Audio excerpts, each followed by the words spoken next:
Eh, uy, empezamos tarde. Tener en cuenta esa pregunta, que es la que nos va a generar esa investigación. Y eso lo hablamos en la sesión pasada con Santiago. Y es que a veces nos encontramos con investigaciones que no tienen preguntas. Y si no tenemos preguntas, entonces, ¿qué vamos a investigar? Y ese es un punto muy, muy, muy importante que yo creo que siempre debemos tener en nuestras investigaciones. Y es, ¿qué voy a responder con esto? Si es un cómo, un por qué, un cuál, un para qué. Y eso lo tenemos que articular en nuestro curso al desarrollo territorial, que fue lo que vimos en la sesión pasada. Entonces, un problema de investigación es una pregunta o un tema específico que necesita ser explorado, analizado y o resuelto mediante un estudio sistemático.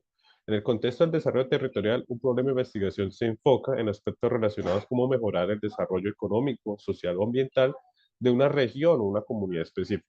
Y ahí entonces entra un punto muy importante que tenemos que tener en cuenta y es el conocimiento de la región o de la comunidad o del contexto. Y ahí es donde las preguntas de investigación y los problemas de investigación tienen que estar siempre enfocados a una contextualización, a conocer de dónde estamos hablando. Y por eso, pues, siempre digo, la investigación empieza cuando yo estoy formulando el proyecto. Cuando yo estoy formulando el proyecto, yo tengo que conocer qué está pasando y eso lo miran mucho los evaluadores. Cuando tú llegas con un problema de investigación y tú llegas con cifras del DANI, llegas con esta investigación, llegas con estadísticas, llegas con cosas de que yo conozco esta región y sé cuál es el problema que estamos argumentando, digamos, no sé, migración, desempleo, eh, todo el contenido energético de una zona, etcétera. O sea, independiente de eso, yo tengo que saber y tengo que ubicar al evaluador, tengo que ubicar al lector de ese proyecto en que yo conozco la zona, en que yo sé de lo que estoy hablando y sé que voy a investigar. Que tengo preguntas, obvio las tengo, por eso estoy investigando, pero también tengo un conocimiento certero a partir de ese territorio, de esa región. Y entonces ahí es donde pues digamos, tenemos que empezar a analizar y a reconocer que el problema no es simplemente como algo que tengo que contar porque me toca. El problema es lo más importante en el cuerpo del proyecto de investigación y eso es donde yo siempre les digo y a los profes que a veces vienen a consultas y eso yo digo, muéstreselo a un compañero, muéstreselo a un colega, muéstreselo a alguien de otra disciplina o inclusive muéstreselo a su esposa, a su esposo, a su mamá. Por ejemplo, yo tenía una forma de trabajar y es que siempre que construía un problema de investigación, yo se lo mostraba a mi mamá. Mamá, pues, no es una persona de academia, es mi mamá, sí. Yo le decía, mami, ¿qué opinas de esto? O sea, ¿lo entiendes? O sea, ¿lo captas? ¿Sabes para dónde vas? Y eso es como una de las cuestiones que tenemos que entender, y es que los problemas tienen que ser lo suficientemente claros para que cualquier persona diga, oye, sí, eso es importante para la región, eso es muy importante para nuestro territorio, ¿por qué no lo hemos investigado? ¿Sí? Y cuando tenemos esa claridad lo suficientemente clara en un problema de investigación, pues el problema se va a entender mucho mejor y el proyecto va a venderse mejor. Porque también tenemos que ser claros, y es que muchas veces los evaluadores de los proyectos no son expertos en el tema. Casi siempre el primer filtro son personas técnicas que simplemente están mirando como lo que está generando. Entonces, eso es muy importante que lo tengamos en cuenta. Eso es muy importante que lo tengamos en cuenta al momento de generar nuestros problemas. Y entonces cuando definimos, digamos, ese desarrollo territorial, porque es esencial. Y entonces en las meditaciones que yo tuve tres puntos muy importantes. Primero, nos guía al estudio, o sea, nos ayuda a enfocar y a hacer un problema de investigación que sea mucho más factible, que sea realista, que se pueda conseguir. Yo no puedo hablar, digamos, de satélites de Internet tipo los de Elon Musk en Santander, cuando si yo no tengo, digamos, la escuela que me genera eso, no tengo el presupuesto, no tengo un programa de pregrado y posgrado que me genere ingeniería de satélites, etcétera, etcétera. O sea, hay que conocer con qué estamos jugando y en qué vamos a competir. Segundo, nos facilita la recolección de la información. Y es que ya cuando nosotros sabemos a qué datos voy a aplicar, digamos, yo sé que en la industria energética hay 5 empresas grandes en Santander, pues yo ya sé, digamos, a cuáles les voy a mandar todos los derechos de petición, con quienes voy a hablar, y no me voy a poner a hablar con la pequeña tiendecita que está allí, que me consume 0,01% de los vatios de lo que consume la región, cuando puedo hablar con la grandísima de pollos, que de alguna manera es la que genera una gran carga. Entonces, eso también me ayuda a mí a delimitar. Y por último, clarifica la toma de decisiones. Y es que los resultados pueden proporcionar una información valiosa para la formulación de políticas y estrategias de desarrollo. Y esto es el otro punto muy importante que yo quiero ya para cerrar, y es que un buen problema de investigación genera un muy buen proyecto de investigación, y un muy buen proyecto de investigación impacta en la región. De aquí a mañana, cuando se hace entonces la comunicación, la articulación con la apropiación social del conocimiento, eso yo publico un artículo en un periódico o lo publico en un post, llega a un secretario de planeación, llega a una oficina de gobernación y ven eso y dicen, hey, esto es interesante, mira este problema energético que tenemos, por ejemplo, y mira, este investigador está generando estas cosas. Entonces, digamos, esa toma de decisiones, siempre tenemos que pensar en esto cómo puede ayudar a la región. Esto puede generar una política, esto puede generar una estrategia de desarrollo. Entonces, por eso el problema es muy importante, pero lo más importante es esa pregunta, y esa pregunta enfocarla al territorio, al desarrollo y a la región.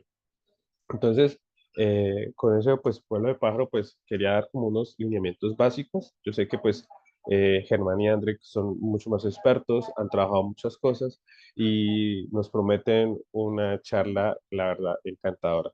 Entonces, les abro paso, no sé quién quiere empezar, si quiere empezar Germán o quiere empezar André, ya eso los dejo autonomía a ustedes y muchas gracias por estar aquí.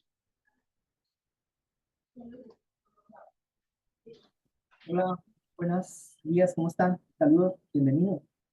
Gracias por la invitación, Andrés y colegas. Germán, ¿quieres arrancar? Arranca. ¿Cómo Y de estás? una, muchas ¿De uno? gracias. Dale. Excelente. ¿Ahí me están escuchando? Señor, Perfecto. Listo. Andrés, entonces, ¿me puedes ayudar ahí con la presentación? Vi que la tienes a la mano. ¿La tienes? Sí, un ¿O no la segundito, tienes? por favor. Sí, yo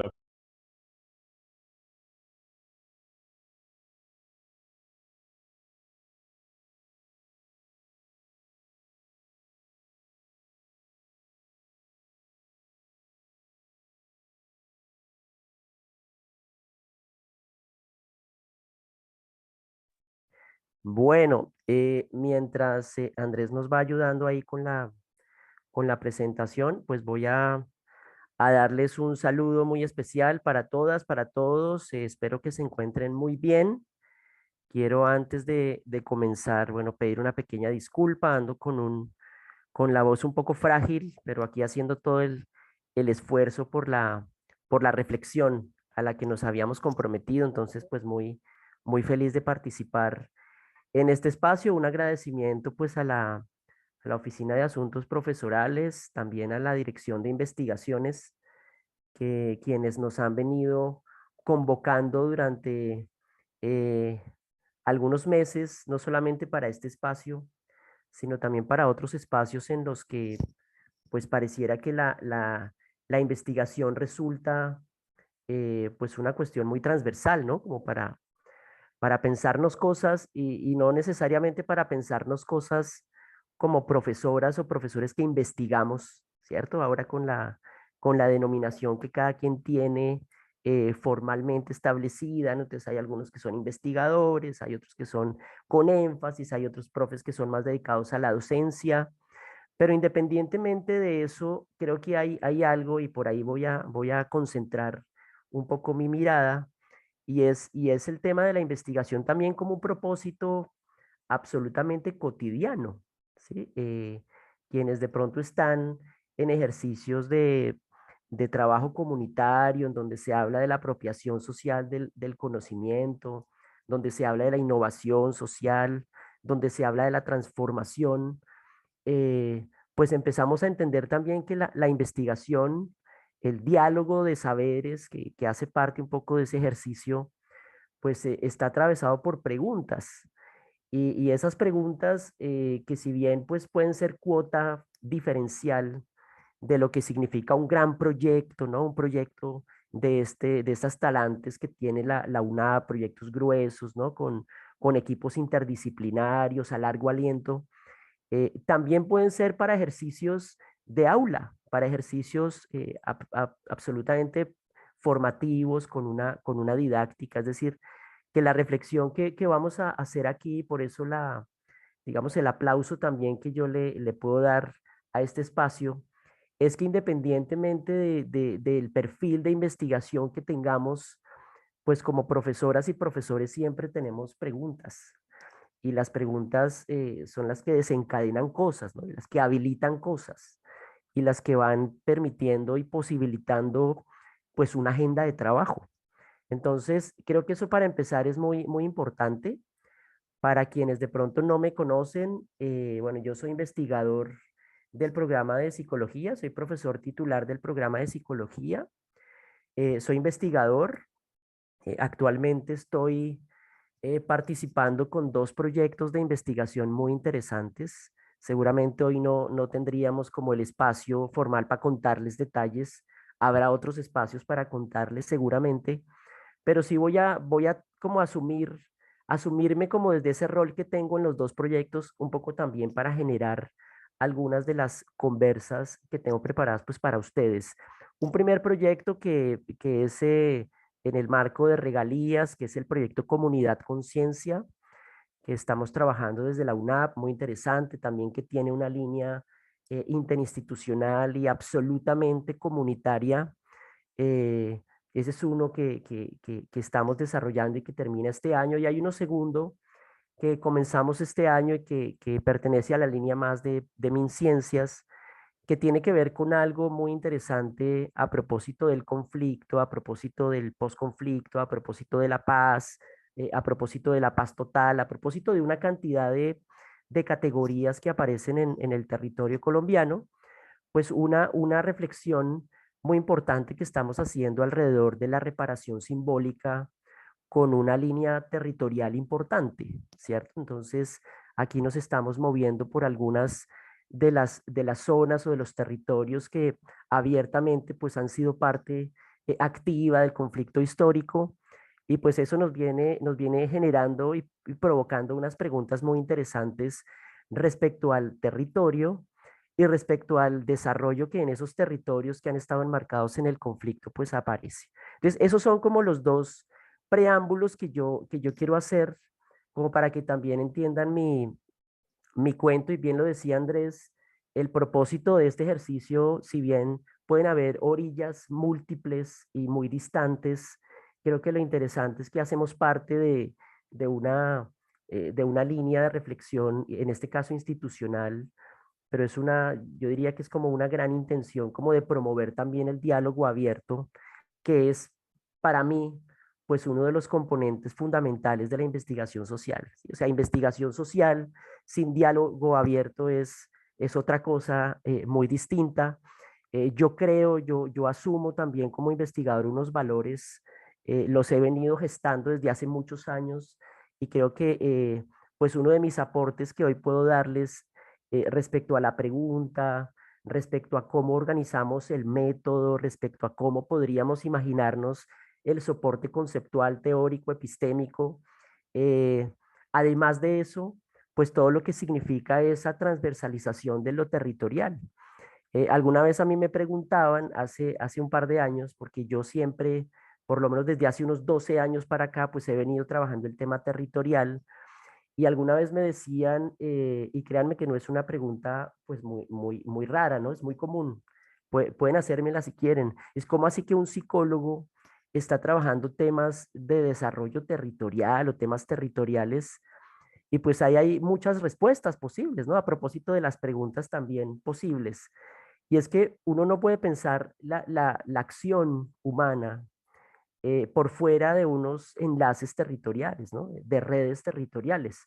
Y en esas redes territoriales pues aparecen el mundo simbólico, el mundo histórico, lingüístico, político, las agendas de instrucción, las normatividades y una cantidad de cosas que en últimas también terminan alimentando y dándole un sentido a lo que nosotros de pronto podríamos entender como como el comportamiento social, como el cambio, como la transformación, como la dignificación de las condiciones de vida de la gente.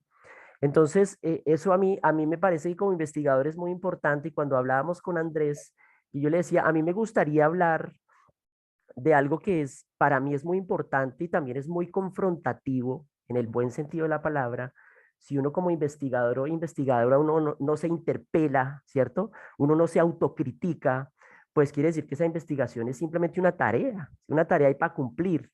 Pero quienes hacemos la investigación por vocación y por convicciones, pues ahí hay una pregunta sobre el sujeto, ¿sí? O sea, ¿qué pasa con el sujeto? No solamente el sujeto que investiga, sino también el sujeto con el que investigamos. Ese sujeto que en su momento no fue sujeto, sino fue más un objeto, ¿qué ha pasado ahí también epistemológicamente en ese tránsito para entender que la comunidad ya no es un objeto? Así muchas veces las universidades la sigamos contemplando y considerando como un objeto, en donde materializamos ahí unas rutas, unos guiones, unos protocolos, pues la comunidad es un sujeto. Y es un sujeto que es activo, y es un sujeto que es indeterminado y que muchas veces no es tan comprensible, tan de manera automática. Y creo que quienes trabajamos con las líneas comunitarias, pues nos merecemos esa pregunta, ¿no? ¿Qué significan las subjetividades o el sujeto que se relaciona con otros sujetos en eso de comprender el territorio? Y aquí hay algo que es muy interesante. A mí me parece muy interesante. Repito, aquí no quiero como sonar a que lo mío tiene una intención para persuadir, ¿no? Soy supremamente crítico, pero también soy supremamente abierto a la posibilidad de que la investigación es múltiple y que la investigación es abarcadora y tiene dimensiones plurales, y eso creo que es lo que enriquece al ejercicio. Pero yo les voy a hablar un poco desde mi perspectiva, que si les parece, puede nutrir algo o en algo lo que ustedes hacen, pues maravilloso. Y es que cuando hablamos en la UNAP, yo vengo escuchando en la UNAP desde hace un año largo el tema del desarrollo territorial como una premisa, ¿sí? No solamente como una línea, no solamente como un perfil, no solamente como una ruta, como un encuadre, sino como una premisa transversal. Y por eso hemos hecho trabajos con entidades, por ejemplo, como Bucaramanga, ¿Cómo vamos? ¿Sí? La UNAV es socia un poco de esa línea, que tiene, por ejemplo, una tarea muy interesante que es la de reconocer eso que entendemos en los territorios urbanos como calidad de vida. ¿Sí? Entonces, imagínense esa posibilidad que tiene la UNAV también para entrar en esa discusión sobre la calidad de vida. O sea, ¿qué significa que tengamos unas particularidades en una ciudad, en un territorio como este, que en últimas también explican eso que se conoce como la calidad de vida? Entonces, un poco por mi formación y un poco por mi estilo, un poco por mis convicciones y por mis valores, pues yo les voy a hablar de algo que a mí me parece muy importante para poder atravesar ese asunto de hoy, que es la pregunta, lo metódico y lo conceptual. Entonces yo a esto lo he llamado pues apuestas alternativas para la comprensión del territorio. Y el hecho de que sean alternativas no significa que entonces sean periféricas. El hecho de que sean alternativas no significa que no tengan poder. El hecho de que sean alternativas no significa que son menospreciables, ¿cierto? O subyugadas, sino que son alternativas precisamente porque se construyen a partir de unos cimientos que son distintos a los que de pronto formal o hegemónicamente se han construido para entender el territorio. Entonces, hay algo que metodológicamente a mí me gusta mucho, no solamente como técnica en sí misma, sino también como valor simbólico de los ejercicios, y es por qué no empezamos a mapear. Mapear como una tarea para poder entender eso que estamos llamando problema de investigación. Siguiente, Andrés, gracias.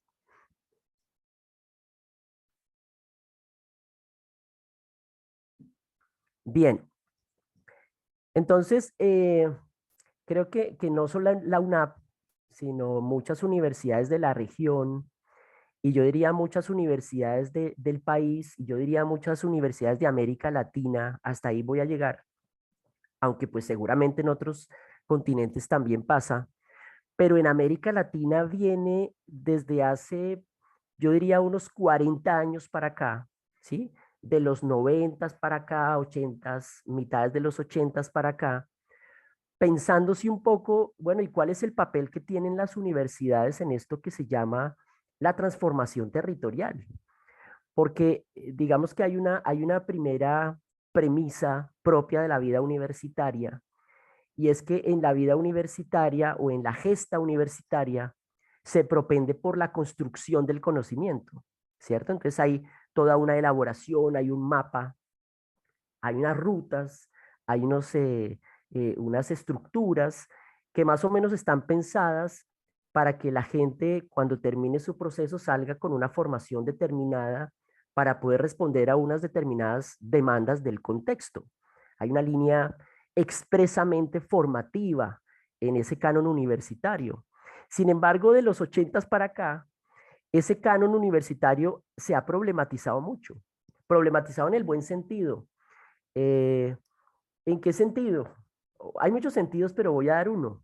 Y es que la universidad está entendiéndose ya como parte de la misma problemática de la cual también hace referencia. Y eso también tiene una postura epistemológica muy importante. Y es no la universidad que mira, ¿cierto?, desde afuera, sino es la universidad que se asume también como parte de procesos cotidianos, de procesos sociales, de problemáticas, de preguntas, de inquietudes, interrogantes, tensiones, que quizás en unos años atrás o unos años atrás no se hacía de una manera tan explícita y tan evidente como ahora. Entonces, ¿qué mejor que desde ese contexto para imaginarnos entonces cuál es el lugar que tiene la investigación en todo esto y qué lugar tiene digamos, por un lado la formalización de preguntas frente a esto, pero ¿por qué no también pensar en cómo alternativamente comprendemos otras nociones de preguntarnos las cosas? Aquí en nuestros proyectos UNAP, de los que yo he podido conocer y en los que me he integrado, una de las primeras grandes preguntas pasan por cuál es la problemática. Esa es la pregunta de todo investigador promedio, y está bien, es una súper pregunta. El tema, muchas veces por el mismo, digamos, la premura del tiempo, de las convocatorias, de las licitaciones, de todo lo que de alguna manera están parando la investigación un poco más formalizada, no necesariamente la formativa, sino más la aplicada, financiable. Hay una premura, hay unas instancias, hay unos procedimientos, unos protocolos que muchas veces hacen que la pregunta termine siendo pues una cuestión más elaborada, digamos, mecánicamente para proveer un poco el detalle del documento guía. Y yo puedo tener una cantidad de experiencia, yo puedo tener una cantidad de escritos sobre el asunto propio de la convocatoria, pero hay una cosa que yo he aprendido mucho con las comunidades, y eso sí lo quiero hacer explícito, y es que las comunidades no necesariamente las debemos pensar como como un epicentro estático, en donde las cosas que yo me imagino son exactamente iguales a como me las imaginaba hace unos años. Y eso parece una cosa menor, pero no es tan menor. Yo diría que es una cosa que es absolutamente sensible en la manera como nosotros nos preguntamos las cosas sobre las personas que habitan los territorios. Entonces la pregunta yo tengo que resolver esta guía que es propia de la convocatoria, y yo elaboro una pregunta, y uno de los contrastes bonitos que he podido aprender con la vida comunitaria es que la pregunta muchas veces termina siendo, no sé si contestada distinto, no sé si reformulada distinto, pero por lo menos sí problematizada. Y es decir, se puede uno preguntar sobre un problema, pero eso no significa que el problema no se pueda problematizar. Esa que puede ser una secuencia ahí en la oración, pues tiene un valor simbólico para quienes investigamos que es muy profundo. No por el hecho de que yo me pregunte, entonces, eso es. Eso tiene que contrastarse, eso tiene que ponerse en situalidad. Por eso yo siempre arranco las subjetividades que se sitúan y me incluyen como investigador, pues implican eso, ¿no? ¿Qué tal que yo lo que me esté preguntando no sea así yo tenga una expresa formación y tenga yo unos detalles absolutamente rigurosos en mi decantación documental, pues cuando yo llego a la comunidad, pues a veces me doy cuenta que la comunidad está pensando otras cosas y eso también habilita el hecho de que problematicemos la misma pregunta. Entonces, en ese sentido, por ejemplo, invito a la gente que está haciendo proyectos, digamos, colegiados, que esa es otra cosa que es muy importante. En este momento les doy una chiva, pero espero que salga muy pronto. Estamos escribiendo un bonito ejercicio con el profesor Julio y con la profe Catalina desde Comunidad Conciencia, un poco para problematizar esto de la universidad y su papel en los contextos donde hay comunidades con circunstancias. Incluso también la palabra problema, que esa es una discusión también que es filosófica y que yo diría también es epistémica y es metodológica, pues no necesariamente los problemas, ¿cierto?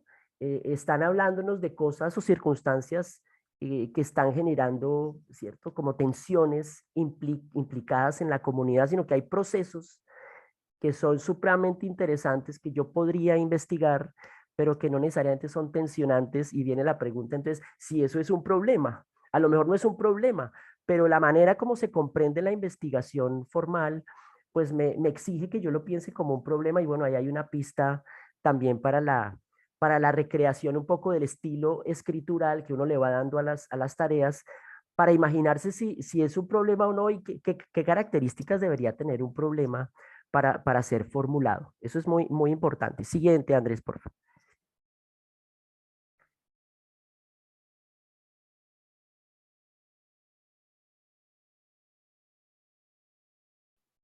Bueno, y hay algo ahí que es interesante en esa vocación de preguntarnos sobre los problemas y apelando un poco a la categoría mapear, o a esa expresión que puede llegar a ser simbólica también de mapear, pues es muy interesante cuando uno hace una revisión, si se quiere, como en el tiempo, y se logra pillar que las preguntas sobre el territorio no son preguntas nuevas, sino que la gente se ha preguntado sobre el territorio desde que pues, se habita el espectro planetario. Si la gente se pregunta cosas sobre su habitabilidad, sobre su supervivencia, sobre su perspectiva, la gente se ha preguntado siempre eso. Y es tan así que se lo han preguntado que no solamente hoy, ¿cierto? En el 2024 que hablamos de mapear territorios, hay tecnología para mapear territorios, sino que pues estamos viendo aquí por ejemplo, el siglo sexto antes de Cristo, la gente ya hacía unas planimetrías en donde se disponía pues toda una problematización sobre las cosas. Y esto es súper interesante porque si uno, por ejemplo, se mete por el arte rupestre, si a uno le gusta un poco ese asunto de lo simbólico, explicitado simbólicamente en lugares, pues uno se da cuenta que lo que nos están hablando ahí es de territorios, ¿cierto? O sea, no necesariamente es una cosa que se logre como extrapolar abstractamente de lugares en donde ocurren. Entonces, frente a eso, y a propósito como del sentido de la conversación, pues yo sí creo que hay una pregunta muy bonita para hacernos, no solamente para la problematización de la pregunta, que al mismo tiempo también nos habilita para la problematización de los métodos y de las posibles respuestas, es la significancia ética y política que tiene el preguntarnos el lugar que tienen las comunidades cuando nos imaginamos asuntos territoriales. Y ahí hay una pregunta que yo he venido haciéndome y no porque me la haya hecho, tengo ya la respuesta, pero es una pregunta que es muy chévere y ese parece muy obvia y muy genérica, pero a mí me parece que es muy importante, más si hablamos de desarrollo territorial, y es investigar para qué, o sea, qué sentido tiene investigar en una ciudad como Bucaramanga, qué sentido tiene investigar en una región, por ejemplo, que ha sido una ruta de conflicto como Norte de Santander y Santander, qué sentido tiene. Y no solamente el sentido como para justificar posibles respuestas, sino sobre todo para enmarcar esa pregunta, ¿no? Entonces, si yo pienso en una investigación con sentido situado, pues esa tiene que ser una pregunta que yo tengo que resolver y que tengo que resolver incluso extrapolando también cosas. Por ejemplo, investigar para quiénes, ¿cierto? Esa es una bonita pregunta que, por ejemplo, a veces nos hacen en las comunidades. Está muy bueno que ustedes vengan, pero ¿esto es para quiénes? ¿Esto es para ustedes? ¿Esto es para su ranking? ¿Esto es para quiénes? ¿Esto es para la organización? ¿Esto es para los socios? ¿Esto es para quiénes? Y cuando aparecen esos quiénes, pues obviamente aparece el sujeto propio que está haciendo parte de la pregunta y es eh, nuestra relación o nuestra interlocución, pues es muy plural cuando investigamos. Y esa pregunta pues localiza también al sujeto en un lugar que termina siendo estratégico un poco para darnos respuestas a esas preguntas, ¿no? Entonces, mapear es para mí una fórmula, sin querer decir fórmula como una cosa absolutamente condicionada y absoluta, rígida y universal, sino fórmula, digamos, alternativa para poder ir más allá de lo que significa la comprensión. Por ejemplo, a mí me parece impresionante, y lo digo así con esa palabra, como muchas veces la gente tiene imaginarios acerca de cómo se investiga para la comprensión. Y está bien, hay unas líneas estadísticas, hay unas líneas, digamos, determinísticas, y está buenísimo. En eso tenemos que también darnos ahí como una posibilidad de complementariedad. Pero, por ejemplo, hay mucha gente que piensa que investigar cualitativamente es hacer entrevistas, ¿sí? O sea, no hay cosa más básica que ese postulado, porque hacer entrevistas es una manera, pero es una manera que no necesariamente le pertenece al mundo cualitativo, eso le pertenece al mundo de la investigación y la no investigación. O sea, la gente se hace preguntas y muchas veces en ese sondeo, pues la gente entiende cosas. Pero más allá de la entrevista, que no es para minimizarla, sino para engrandecerla también, ¿cómo podemos entender ese mapeo con otras prácticas? A mí me gusta mucho la cartografía como un propósito pretextual para poder entrar en el mundo de la comprensión. Y nosotros en Comunidad de Conciencia, una primera etapa que hicimos que fue muy problemática en el buen sentido es, ¿por qué no hacemos una guía? Y vamos y que la gente la llene. ¿Por qué no hacemos un protocolo y que la gente lo llene? ¿Por qué no hacemos una ruta funcional que la gente lo llene? Pues porque la gente está cansada de llenar eso, porque entiende que eso no le permite pensar esa trascendencia de los mismos ejercicios. Entonces la cartografía, y ojo que esto no es una venta metodológica, es solamente un ejemplo, a mí particularmente me ha permitido no solamente entrar en un mundo de la comprensión de lo que acontece, sino que también me permite problematizarme como investigador, sobre todo porque la cosa se va construyendo de manera un poco más colaborativa y muchas veces hasta incierta, ¿no?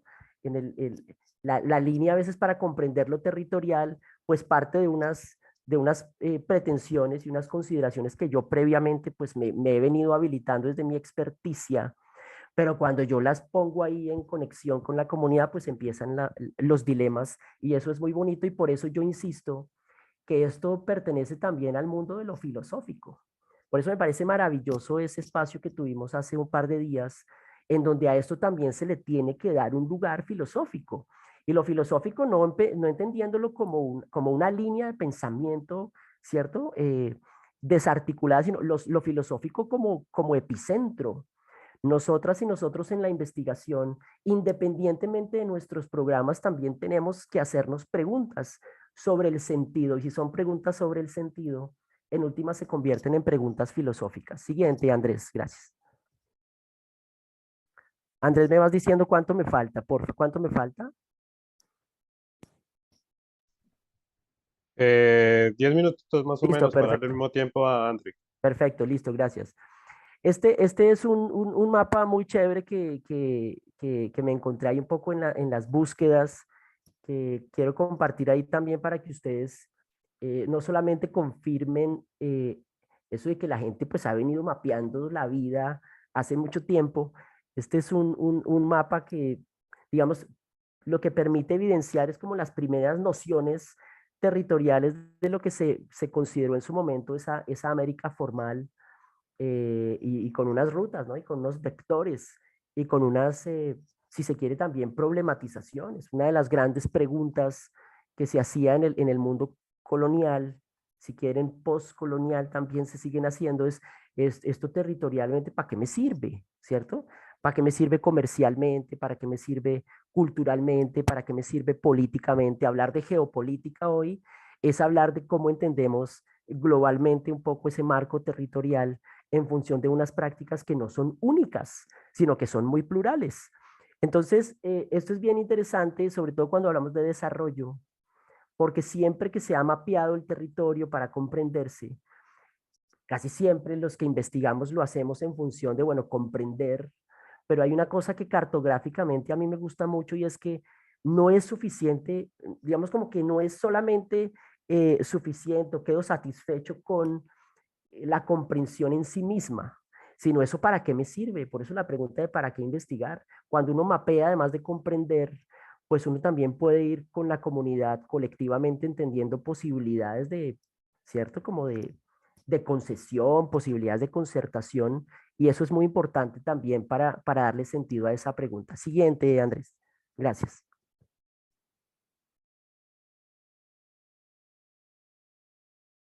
Miren, este es un mapa muy interesante también que, que tiene que ver con esas primeras expresiones cartográficas que hicieron comunidades indígenas en ese marco también del encuentro, si se quiere, tensionante con las culturas que conquistaban violentamente muchas veces esos territorios. Y es chévere también lograr entender como, por lo menos como una premisa así, que estas preguntas sobre la pregunta en contexto, preguntas sobre la pregunta en contexto, pues tienen un valor profundo si se soportan desde una línea que no es solamente una línea de diseño. Yo diría que lo etnográfico es más que una línea de diseño, es un propósito axiológico. Una cosa es que yo desde aquí, desde la oficina, desde el centro de investigación, desde la unidad, desde la facultad, desde el laboratorio, que está muy bien, me haga preguntas sobre la comunidad. Y otra cosa es tener yo la posibilidad como sujeto que también circula por el territorio, hacérmelas con la comunidad. Por eso los diseños para este tipo de ejercicios eh, etnográficamente son muy valiosos, sobre todo porque sitúan socioculturalmente también esas premisas, esas ideas, esos preceptos, esos interrogantes, esos deseos, esas expectativas sobre el territorio. Y cuando hablamos de desarrollo territorial, pues en últimas pareciera que hay como un componente que es soporte y es el mejoramiento de las condiciones de vida de las comunidades. Y que esa es una pregunta que también uno se atrevería pues a hacerle a las universidades y hacerle a las instituciones y hacerle a las organizaciones no gubernamentales que trabajan con comunidades, pero que parecieran no hacerse la pregunta sobre el destino de las mismas. Por eso la intermitencia, por eso a veces terminamos haciendo trabajos muy puntuales, por eso como que nuestra idea a veces se interrumpe por un calendario escolar o universitario, pero los asuntos comunitarios permanecen precisamente porque se considera a la comunidad como un sujeto que hace parte de la misma construcción tipológica de los ejercicios. Siguiente, Andrés. Entonces, en ese marco, y ya como para ir dando unas pistas, pues a mí me ha gustado mucho el ejercicio, les confieso, el ejercicio aquí en la ciudad. Yo no soy de la ciudad de Bucaramanga, yo vengo de la ciudad de Bogotá y pues me he metido en muchos lugares del país y de América Latina haciendo preguntas cartográficas, pero a mí me ha gustado mucho a propósito de este proyecto Conciencia, el poder mapear y el poder comprender algo que es muy interesante en un escenario de ciudad metropolitana. Y esto es muy chévere para que lo vayan pensando. Y es que el área metropolitana es plural y al ser plural, pues no podemos demarcarle una idea absolutista, única y exclusivista de desarrollo, cuando pues las expectativas, incluso las expectativas de vida son distintas. Nos estamos moviendo por unos nodos de trabajo en algunos lugares del área metropolitana y hay cosas maravillosas que son divergentes, ¿cierto? La comprensión de la vida puede ser divergente, la comprensión de la satisfacción educativa puede ser diferente, los compromisos culturales pueden ser diferentes, la ideación de alternativas a partir de un proyecto son diferentes, pero también nos hemos encontrado una cosa muy bonita a propósito de cómo se resuelven las preguntas.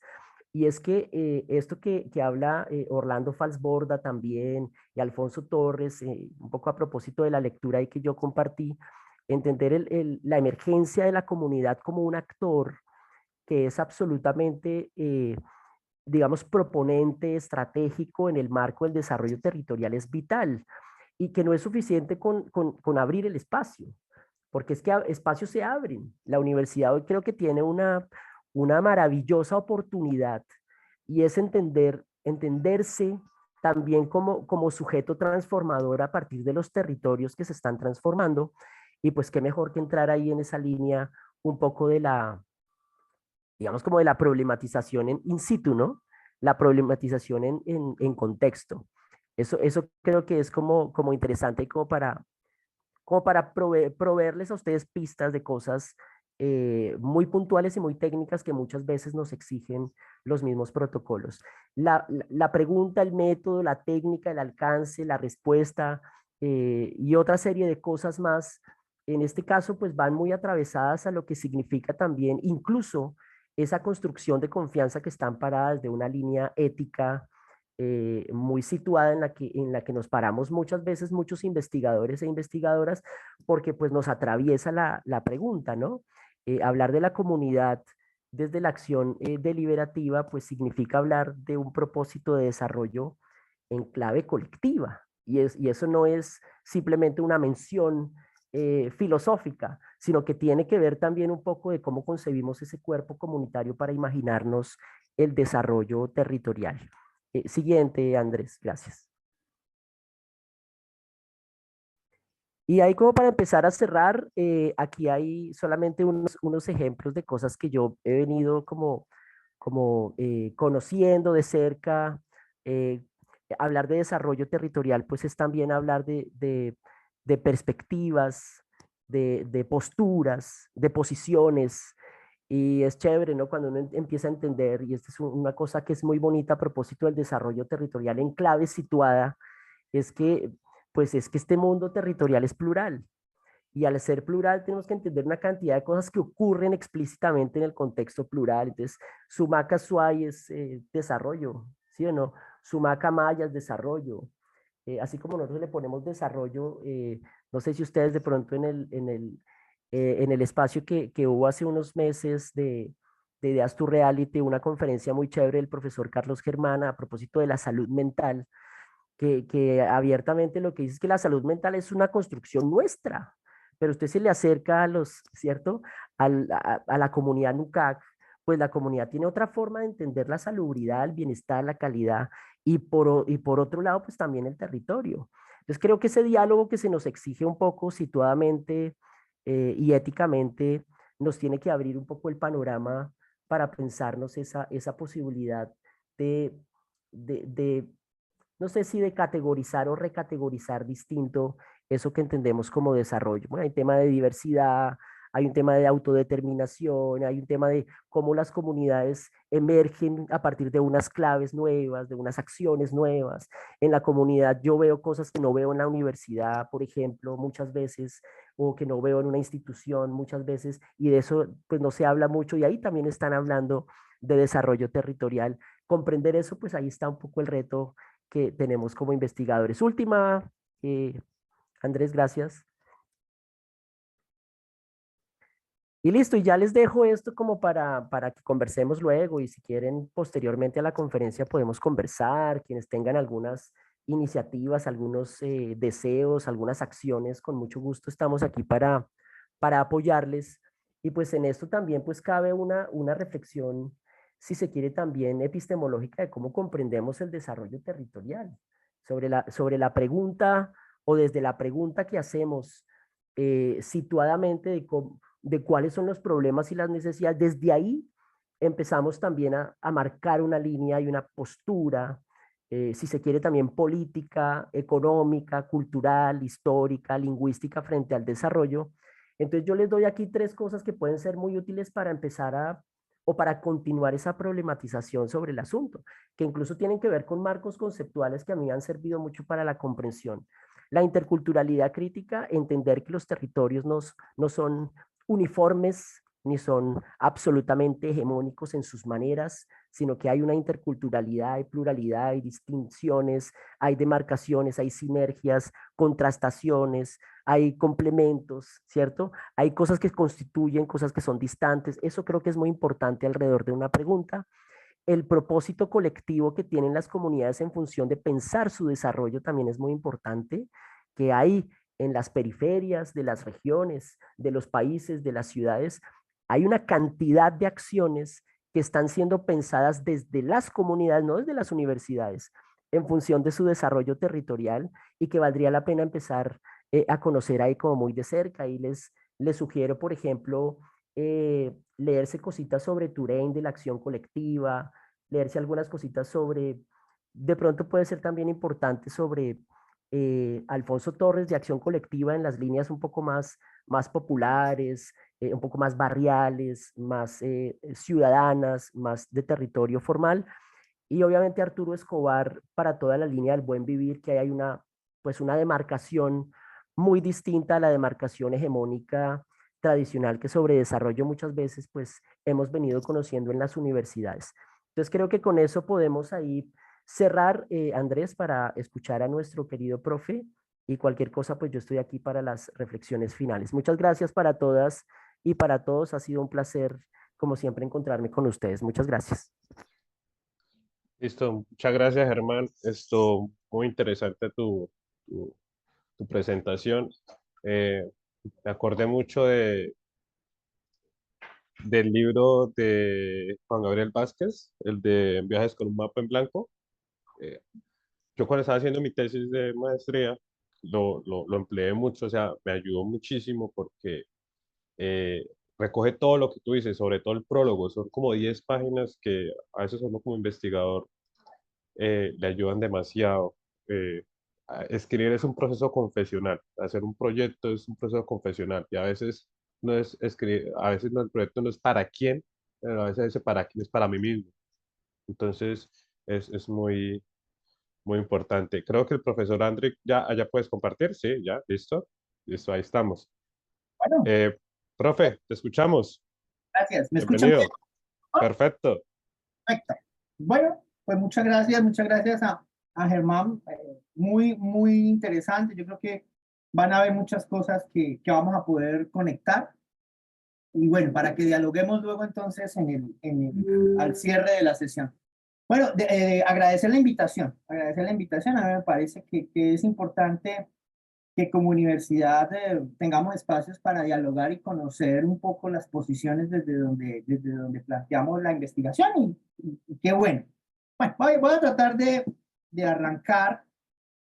Vamos a ver cómo nos va. Espero que no sientan vértigo. Voy a tratar en algunas cosas voy a ir muy rápido, entonces tranquilos que es así. Bueno, bien, lo llamé así reflexiones sistémicas para investigadores inconformes porque cuando uno piensa en lo sistémico, hay una inconformidad de entrada, de identidad.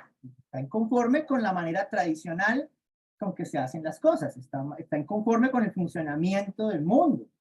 Eso es clarísimo. O sea, este es un pensamiento contestatario, si se me permite esa expresión. Bien. Y claro, estamos insatisfechos porque el mundo, como humanidad, como sociedad, pues hemos superado el techo ecológico, por un lado, y por otro lado no estamos atendiendo las necesidades sociales. Estamos en el peor de los mundos, en esta selfie de la humanidad, que pues si la vemos más reciente, esta es de apenas final de año, efectivamente pues la cosa se nota de que va empeorando. Para ser positivos, bueno, eso es lo que llamémoslo así, eso no nos gusta para nada y la reflexión es, bueno, ¿cómo hacemos para construir un mundo más sostenible, un mundo sostenible que atienda las necesidades sociales? Y eso, ¿cómo si baja desde lo planetario hasta lo regional, eso qué significa? Eso cómo afecta a las comunidades y obviamente cómo logramos vivir dentro de los límites planetarios y atender todas las necesidades sociales. Y aquí como estamos haciendo declaraciones, pues yo tengo una declaración y es que una sociedad saludable requiere de habilidades sistémicas y aquí también hago una salvedad, no estoy hablando de que tengamos una élite que piense sistémicamente y que nos diga cómo debemos pensar, sino que pensar sistémicamente tiene que ser una habilidad de los seres humanos, y hemos tenido comunidades muy sistémicas históricamente, pero también debemos decir que probablemente Occidente no es la comunidad más sistémica en términos de su capacidad de vivir en armonía con el ambiente. Ahí tenemos muchísimo por hacer. Entonces ahí necesitamos desarrollar habilidades sistémicas. Este lo voy a dejar para ahora, ahora lo hacemos al final. Esto lo publicó la CEPAL, hablando de 11 transformaciones de modelo de desarrollo para podernos alinear con esa idea de sostenibilidad, crecimiento económico sostenido, sostenible. Claro, un crecimiento económico que no está basado en aumentar el consumo de recursos naturales, seguramente.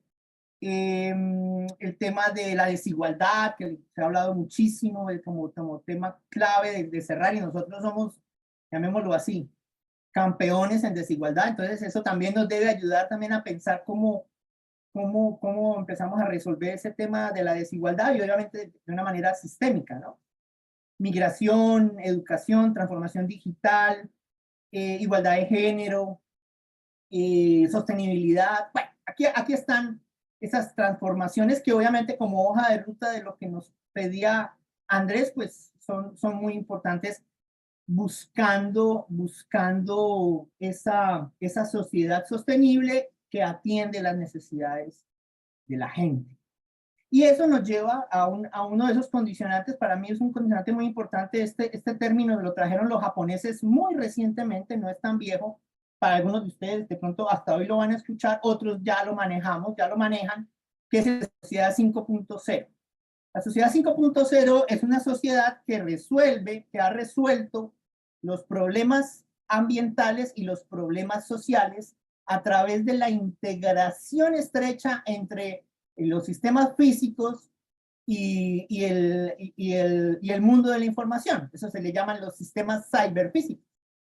Entonces es una sociedad que resuelve, que le da calidad de vida al anciano, que resuelve los problemas de alimentación, que resuelve obviamente los temas ambientales, que reduce el consumo de energía, que acaba con la contaminación, que acaba con el desecho. Obviamente esto es una sociedad, pues allá es para donde vamos, porque es un cambio fundamental de esa sociedad 4 en la que estábamos, pero eso obviamente genera una serie de retos muy, muy importantes que debemos resolver. Uno de los que me parece más importante es que la tecnología ha sido percibida como una amenaza, y con muy buenas razones. O sea, la tecnología saca a la gente del empleo cuando no se usa bien, saca a la gente del diálogo social,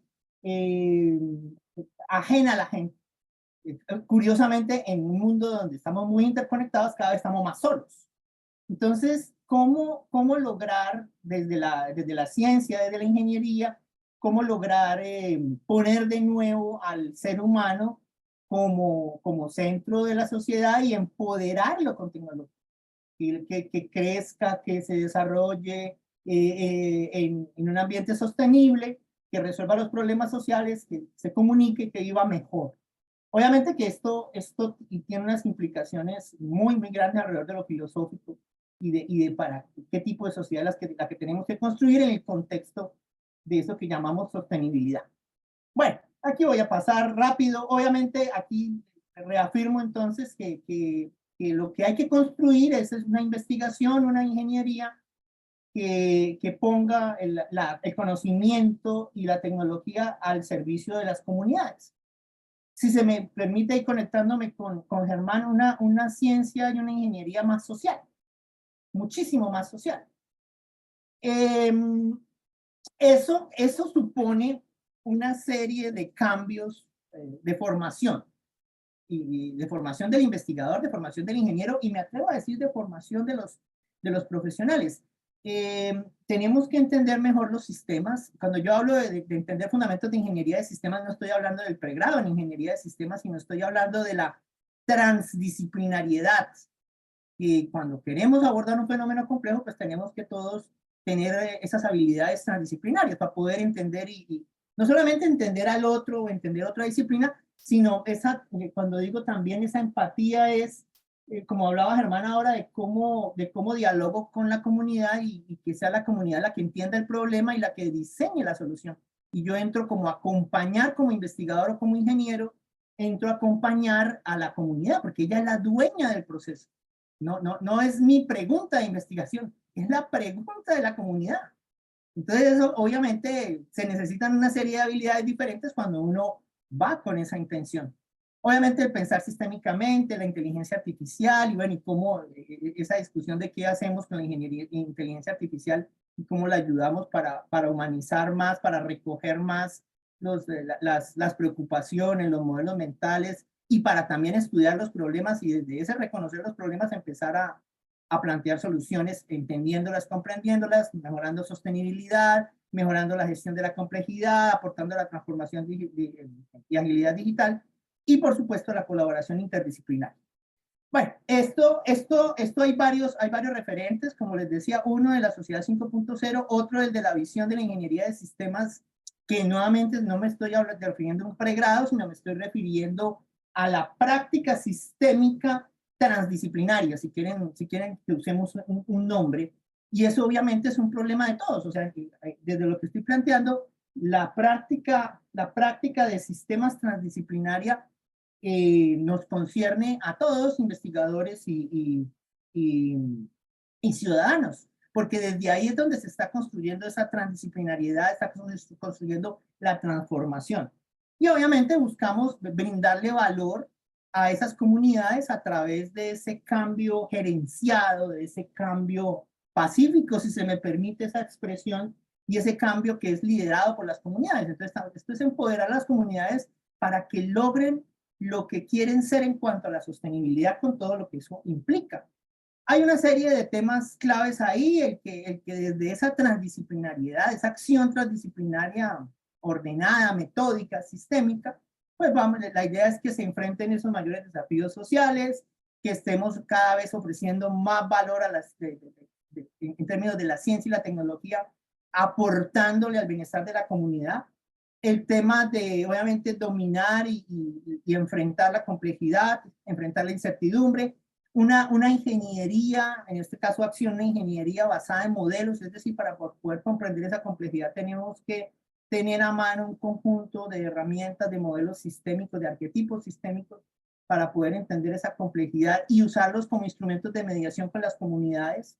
Ahí viene el tema del modelado participativo, donde nos encontramos plenamente con Germán, utilizando este tipo de artefactos mediadores, modelos, representaciones, esquemas, que los usamos para dialogar y para representar esas discusiones y la comprensión que va teniendo la comunidad sobre la situación.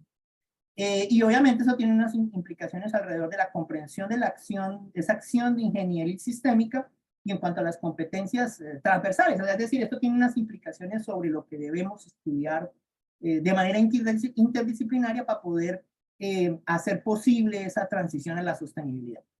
Y obviamente hacer posible el logro que no se van a lograr, pero sí los nuevos objetivos que se desarrollen, pues tener una visión mucho más crítica y obviamente una acción mucho más localizada alrededor de esos objetivos de desarrollo sostenible. Ahora, cuando escuchaba a Germán, pensaba que, y eso lo conecto con un trabajo que hemos hecho en una discusión previa, estos objetivos han sido, a mi manera de ver, por opinión personal, muy top down, o sea, es decir, los colocaron y algunos son muy interesantes, muy loables, y otros tienen unas discusiones enormes sobre lo que implican en términos sociales o culturales. Entonces ahí probablemente vamos a vivir una discusión mucho más alrededor de los fines del desarrollo sostenible y cómo cada comunidad va a tratar de discutir un poco más esos fines y de acoplarse y de buscar transición hacia esos fines que ella misma está reflexionando, no que le lleguen tan de abajo arriba sin discusión. Tenemos el tema pues, de los distintos dominios de la ingeniería o de sistemas, que nuevamente estoy hablando de acción transdisciplinaria, multidisciplinaria. Aquí están algunos de esos ámbitos. Voy a pasar por aquí. Ah, bueno, esto es interesante. Eso nos debe llevar a hacer lo que llamaríamos las reflexiones de segundo y tercer orden sobre no solamente hacer acción sistémica, ingenieril para la transformación, sino reflexionar sobre esa acción. Y desde esa acción empezar a reconocer patrones, empezar a reconocer principios y empezar a poder hacer transferencias interdisciplinarias de lo que vamos aprendiendo. En otras palabras, nos toca aprender sobre la marcha a hacer la transición hacia la sostenibilidad. Y somos la primera generación, y en ese sentido somos privilegiados, pero tenemos un reto enorme que nos toca hacer el cambio y pensar en el cambio para dejarle a las nuevas generaciones una serie de conocimiento aplicable, transferible sobre cómo es que se hace ese cambio y cómo se vive dentro de los límites planetarios y cómo lo hacemos de manera participativa. Esto obviamente conecta con el uso de la inteligencia artificial. Yo creo que no podemos pasar sin hablar de eso brevemente hasta donde Andrés me deja hablar y Andrés me dice pare y paro para que dialoguemos. Pero coloco ingeniería de sistemas porque nuevamente estoy pensando en transdisciplinariedad. 10 minuticos, profe. Listo, vale, hasta donde alcancemos. Ahí entonces, pues ya tenemos que declarar que el investigador, el profesor, el estudiante, el ciudadano, pues van a estar asistidos y aumentados. Y lo que hay que hacer es comenzar a discutir, usar de manera ética estas herramientas para aumentar esas capacidades de los pensadores y de los que actúan transdisciplinariamente para poder enfrentar todos estos retos que hemos venido hablando, todo el tema de la comprensión pues profunda de lo que estamos usando, la navegación por problemas complejos, el tema de la conciencia ética, el pensar sistémico, el uso de estas herramientas y sobre todo la colaboración. ¿Cómo usamos estas herramientas para colaborar mejor, para reconocer más y más perspectivas e integrarlas en los resultados? ¿No? Eso obviamente nos lleva a unas características de un currículo todavía más centrado en el estudiante, en donde podamos ofrecer experiencias mucho más profundas, mucho más elaboradas, en menos tiempo, y en donde el desarrollo del pensamiento se vuelve muy central, y sobre todo el pensamiento crítico, ¿no? Ahí obviamente eso nos va a ayudar con una cantidad de problemáticas alrededor de las competencias, de lo que le falta al estudiante, de la personalización de la formación, de su preparación, pero para eso necesitamos formar al estudiante. O sea, el estudiante tiene que volverse maestro, líder de su proceso formativo y va a tener la colaboración de la inteligencia artificial para que efectivamente él vaya más rápido, vaya mejor. Ahí está todo el tema del upskilling y el reskilling, que es cómo aprendemos más rápido, cómo aprendemos mejor, cómo aprendemos más profundo, cómo aprendemos de una manera ágil desde el paradigma de agilidad. Y eso cómo nos permite habilitarnos para, de manera transdisciplinaria, pensar la complejidad y diseñar la transición hacia la sostenibilidad en todos los ámbitos. Obviamente que ahí hay una serie de elementos claves alrededor de promoción de las vocaciones científicas, alrededor de la promoción de la ciencia, la tecnología, para empoderar las comunidades. Hay un tema de educación importante, desarrollo tecnológico, transferencia y apropiación, todo el tema de la sistematización y de ir construyendo con la comunidad esos aprendizajes que van saliendo. Ahora hablábamos de que estamos hablando de universidades de cuarta y quinta generación, en donde pues nos vamos metiendo más con las comunidades, y son las comunidades las que definen las agendas, ¿no? Son las comunidades las que definen los problemas, son las comunidades las que entienden los problemas y definen las soluciones. Nosotros les ayudamos, pero ellas son las dueñas del proceso, al menos desde esta perspectiva. Y obviamente eso nos va a ir ayudando a atender una serie de ámbitos y lineamientos muy importantes que van saliendo, el tema de defensa, el tema de ciberseguridad, ni hablar obviamente de cambio climático, las nuevas crisis que se nos van presentando. Quiero dejar aquí también una reflexión, y es que esto no puede estar separado de las habilidades digitales, o sea, es decir, ese desarrollo, ese pensar sistémico, si todos los seres humanos tienen que pensar sistémicamente para que puedan actuar hacia la sostenibilidad, pues necesitamos unas estrategias que nos ayuden a hacer ese desarrollo, obviamente, primero nosotros como investigadores y luego en las distintas comunidades. Hay una serie, obviamente, de temas de competencia técnica, de gestión de información, de colaboración y comunicación, de creatividad y pensamiento crítico, de solución de problemas y de pensamiento sistémico, obviamente, que nos deben llevar a potenciar o aumentar esa capacidad del investigador, esa capacidad del estudiante, esa capacidad hasta del ciudadano con el cual nos estamos integrando para discutir y enfrentar los problemas, ¿no? Obviamente eso nos debe ayudar a tomar decisiones más informadas, a rediseñar sistemas de información en las distintas áreas donde la gente tenga información relevante y pertinente para cooperar y para mantener la sostenibilidad, para poder seguir trabajando en la reducción pacífica de brechas y desigualdades, para mejorar la transparencia de la acción política, la acción pública a través de ecosistemas abiertos. Aquí, y ya voy redondeando aquí, un tema que se vuelve muy importante es la investigación orientada al diseño.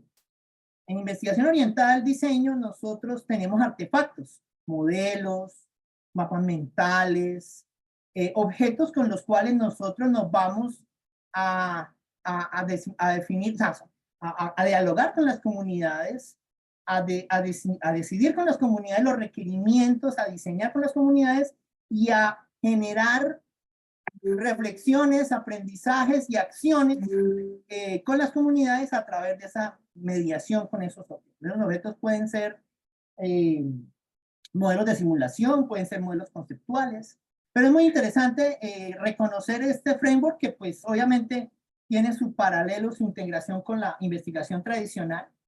Es cómo usamos estos artefactos para que las comunidades aborden un problema. Por ejemplo, la tecnología informática, los sistemas de información. Y obviamente ahí entonces nosotros vamos mejorando la comprensión que tienen las comunidades de los problemas, vamos haciendo colaboración alrededor de esas problemáticas y vamos haciendo intervención.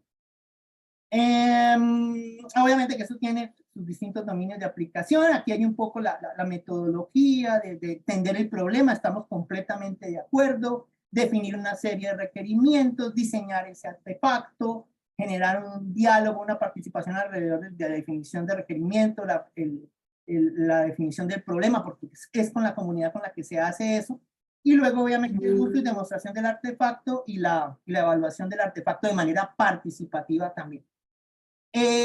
Ya para terminar, tengo algunos ejemplos hasta donde me deje Andrés. Muy rápidamente, hemos venido trabajando con colegas alrededor de la transición, que es un problema completamente nacional que tiene su mirada también regional, la transición energética hacia la sostenibilidad. Estamos haciendo simulaciones de cómo podemos ser sostenibles al 100% y generar una hoja de ruta para que Colombia sea sostenible al 100% en electricidad, con unas particularidades muy específicas para Colombia, un país hidro que cuando pasa por un fenómeno del Niño le toca prender sus plantas eléctricas termo, de gas, a carbón, gasoil, y pues sufrimos lo que hemos sufrido, no solamente en términos ambientales, que esa no se ve tanto, pero que pesa, sino también en términos de facturación, como nos dimos cuenta en los recibos de los que pagamos la luz a principios de este semestre.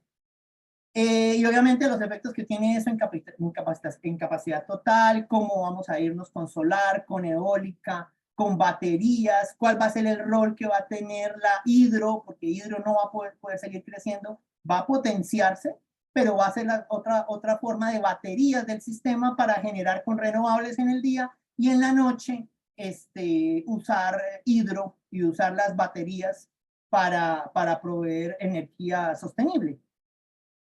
Obviamente todo el problema que tenemos con la conexión con la costa y las dinámicas con la costa y los precios que tiene la costa, y obviamente la costa tiene energía, tiene sol, tiene viento, pero también necesita generación en la noche. Entonces, cómo se generan una serie de conexiones entre la costa y el centro muy interesantes que hay que tenerlas en cuenta para planear este tema de transición a la sostenibilidad en el marco de unos mercados eléctricos en donde hay una serie de retardos. Las señales de hoy y cómo las interpretemos hoy son las que definirán la capacidad que construiremos mañana. Y obviamente eso debemos trabajarlo para que podamos generar las señales correctas para que podamos tener generación sostenible y renovable muy pronto. Este es el tipo de equipos que se trabajan, completamente interdisciplinarios, que eso también es muy lo normal ahora en este tipo de investigaciones. Ya no estamos trabajando solos, hay que trabajar colaborativamente con equipos bastante grandes y obviamente eso requiere todo este tema que hemos venido hablando de transdisciplinaridad y de interdisciplinaridad. Como simplemente como para poner un ejemplo. Y bueno, paro ahí como para que podamos dialogar. Gracias Andrés, gracias Germán, gracias colega. No, profe, a usted muchísimas gracias. La verdad, tengo la cabeza dando mil vueltas con todo lo que han dicho. Entonces, eh, abro un espacio, ¿sí? Para preguntas, comentarios. Si alguien no está de acuerdo, si alguien dice yo me opongo, pues entonces esto queremos escuchar. Eh, o si tiene alguna pregunta que hacerle uy, mejor dicho. Listo. Entonces, empecemos con Indira y luego le damos el paso a Tania, ¿vale? Sí, yo quisiera, es como complementar más que una pregunta, especialmente creo que resueno con muchos temas que plantea el profesor Germán. Y si bien en su intervención es un tema que está implícito, también quisiera como complementar o aportar o retomarlo. Y el profe nos plantea que las comunidades no son estáticas, pero que tampoco son homogéneas. Creo que es importante también tenerlo aquí de manera explícita, porque a veces construimos esa idea de la comunidad, ¿cierto? La comunidad como un ente que es homogéneo, y así como está nuestra subjetividad presente en la investigación, hay cientos o decenas de subjetividades de esas personas que conforman esa idea homogénea que construimos de comunidad, pero esa idea homogénea es más un imaginario nuestro como investigadores, ¿no? Y creo que ahí, pues, la antropología, que es el área desde donde vengo, más o menos desde los años 80 ha planteado unas discusiones muy importantes respecto a la reflexividad, que es la que permite que esa construcción de conocimiento en la investigación pues tenga como esos visos de objetividad, ¿no? Reconocer esas distintas subjetividades que están en esa heterogeneidad que conforma la comunidad y reconocer nuestra subjetividad. Nosotros como investigadores estamos cargados de una cantidad de elementos históricos, personales, que conforman esa subjetividad, y es el reconocimiento y ese proceso reflexivo el que nos permite pues tener unos resultados óptimos, ¿no? Que nosotros de pronto ya no discutimos tanto que buscamos esa objetividad, ¿cierto? Pero puede que otras disciplinas todavía estén en esa dinámica, pero es ese proceso reflexivo el que nos permite como llegar un poco a ese lugar al que pretendemos llegar con el proceso de investigación. Lo otro, escuchando un poco, es también que no es la discusión del curso, pero el tema del mismo concepto de desarrollo. O sea, el mismo concepto de desarrollo se opone a otras formas de existencia con el territorio, ¿sí? Entonces decimos, el desarrollo sostenible es lo que debemos buscar, a lo que debemos apuntar. Pero precisamente está el antecedente del trabajo de Orlando Falsborda, todo el trabajo maravilloso de Arturo Escobar, que nos dice es que hay que usar otros conceptos, ¿cierto? Porque la manera en la que se construye el territorio, en la cual se proyecta el territorio, se opone a esta idea de desarrollo, que, que está la discusión, que yo sé que no vamos a entrar acá en ese tema, de si existe el Sería desarrollo hermoso entrar, sostenible o pero no. tendríamos que reunirnos todo un semestre. No existe el desarrollo sostenible, pues obviamente estoy muy cercana a la antropología, ¿no? Es mi base, y pues realmente hay que replantearse desde la base del concepto. Eso. Listo, Indira, muchas gracias. Sí, de hecho, yo también pensaba lo mismo que tú decías y también lo hilaba con lo que decía Germán y con lo que decía André, y eso me recuerda mucho a ese concepto que por allá en los ochentas construyó Bruno Latour, la antropología simétrica, ¿sí? Y es reconocer que y pues yo ahorita ando pues hablando con Tania y eso, de la investigación simétrica, o sea, reconocer que cuando nosotros entramos a un problema, el problema también está entrando en nosotros, o sea, eso es un camino multidireccional y no es monolítico. Y retomando, digamos, lo que tú dices de esos tipos de desarrollo, también me parecía muy importante lo que decía André, y por ejemplo, que la OD de que los ODS vienen de arriba hacia abajo, que es una cuestión que hay que reconstruir y que nosotros como investigadores somos los que tenemos que darnos en ese debate, ¿sí? Y me acordaba mucho, digamos, es que lo de los dos fue maravilloso, en serio, estoy choqueado. Mucho lo que trabajaba Mark Fisher en realismo capitalista, cuando llega y habla de que nos han hecho creer de que solamente hay una alternativa, ¿sí? Y esa alternativa es este sistema capitalista de desarrollo y desarrollismo, ¿sí?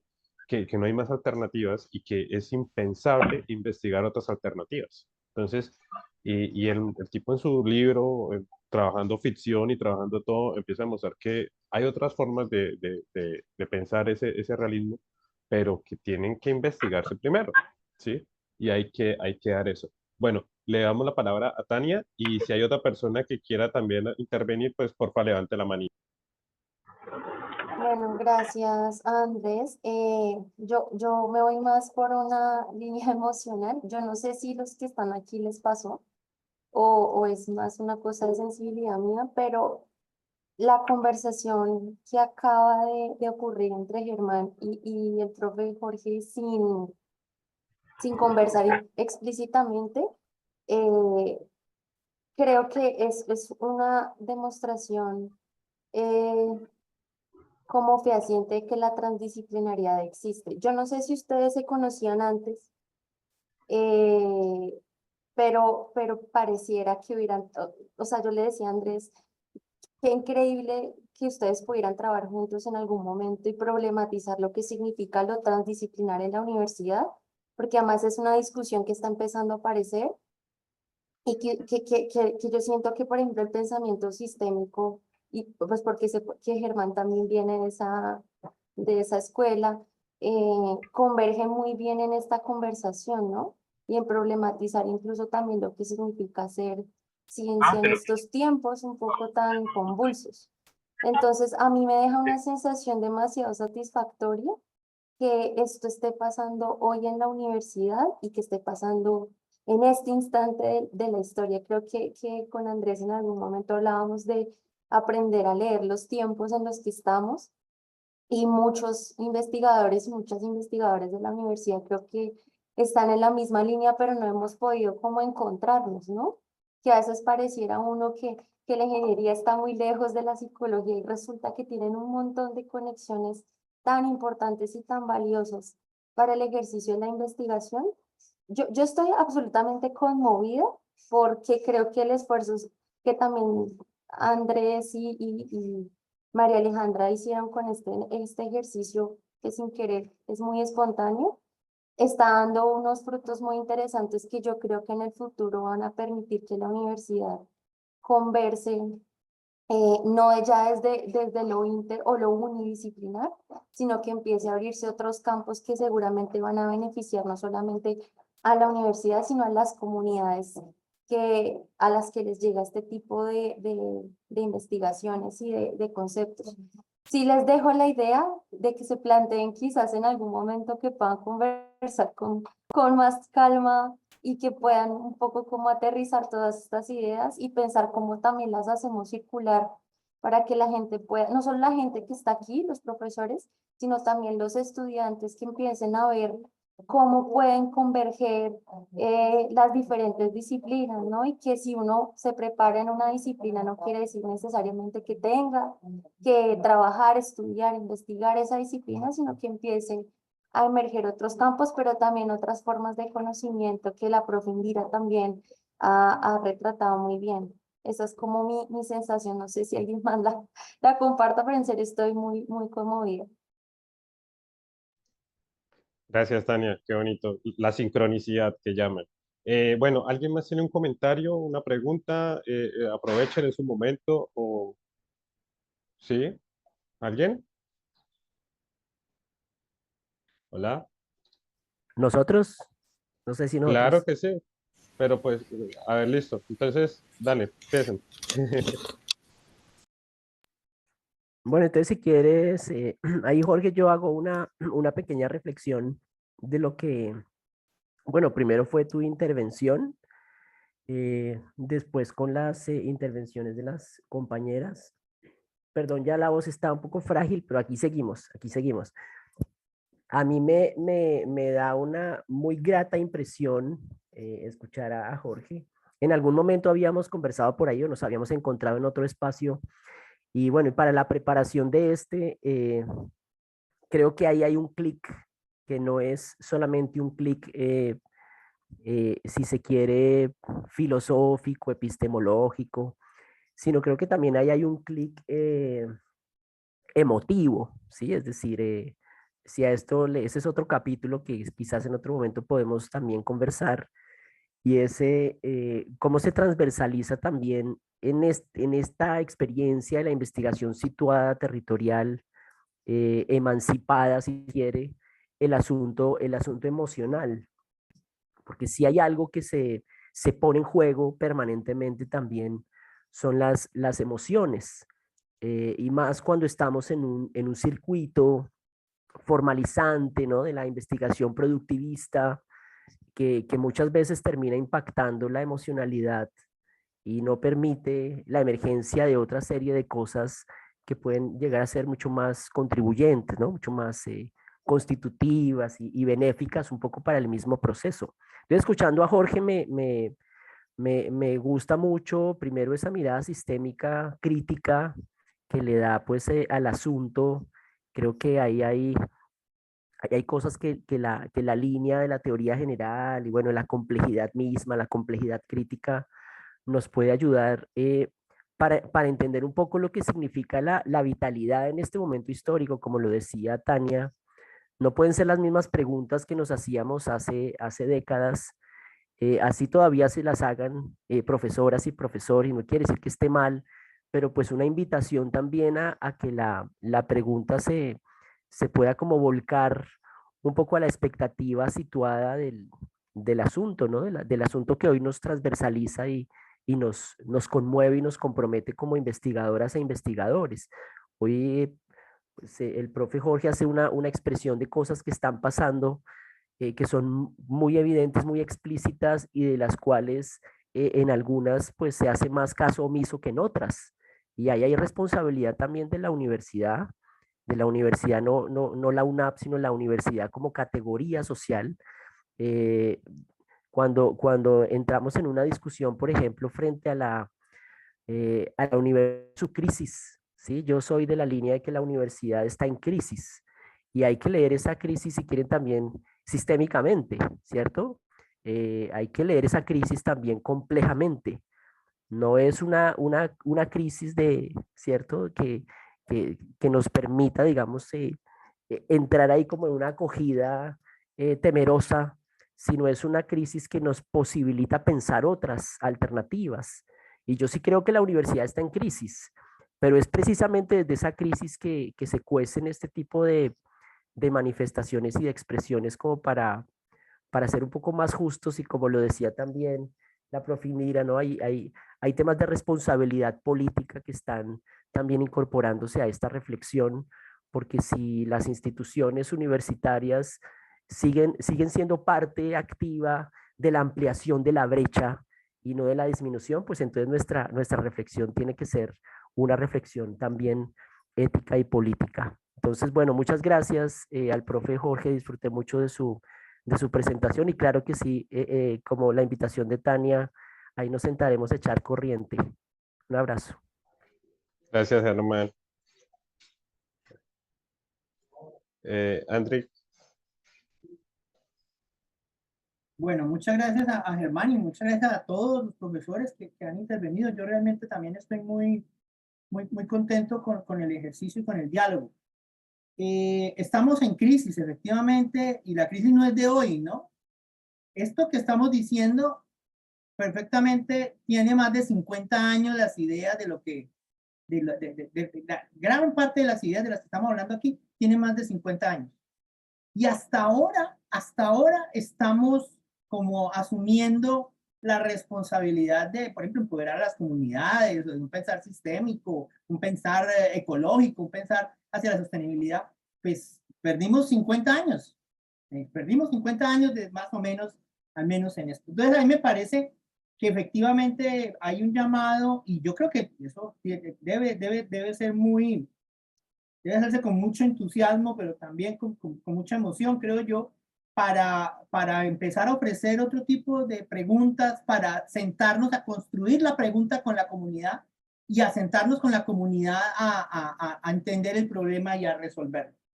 Y desde una perspectiva muy crítica, seguramente ahí vamos a lograr que como humanidad logremos descifrar la encrucijada. Tal vez para cerrar, otro asunto de la crisis, Germán, el tema de la universidad elitista, y de una vez me voy al pensamiento sistémico elitista. El pensamiento sistémico, yo me formé en un pensamiento sistémico en donde los que pensaban sistémicamente eran una élite y solo se entendían entre ellos. Ese pensamiento sistémico es parte del problema. La solución es un pensar sistémico en donde nos encontremos todos y en donde nos encontramos con la comunidad, con el ciudadano y con los colegas. Y ese pensamiento sistémico, pues, por definición no puede ser elitista. Es todo lo contrario. Entonces, como para que también me uno a esa discusión, y valdría la pena en otra de estas continuar con la charla, que está muy interesante. Gracias a todos, muy amables. Listo. Sandra, ¿tiene algo que decir? Sandra, te escuchamos.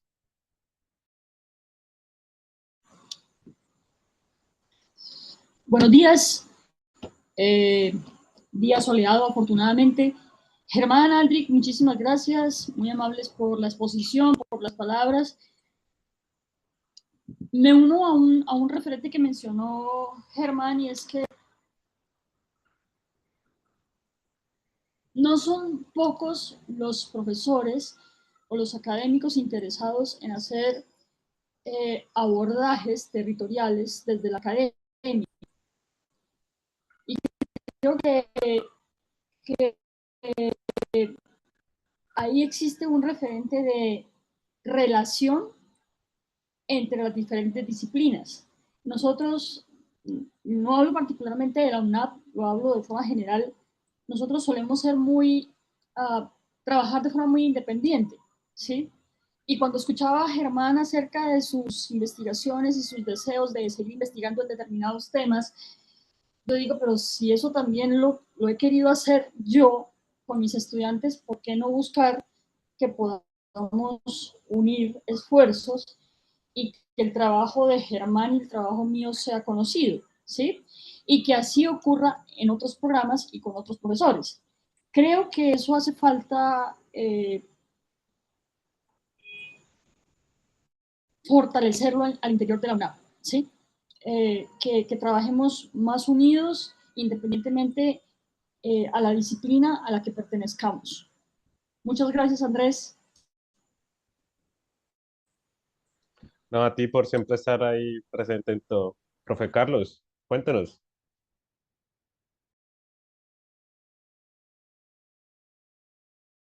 Estás muteado, Carlos. No te escuchamos.